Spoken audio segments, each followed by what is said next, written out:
اعلموا أنما الحياة الدنيا لعب ولهو وزينة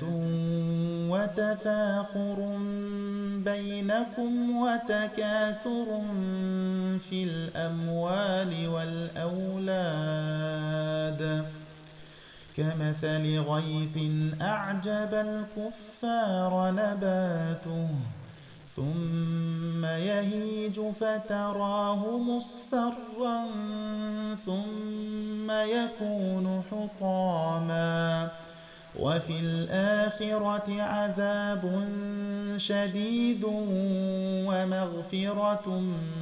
من الله ورضوان وما الحياة الدنيا إلا متاع الغرور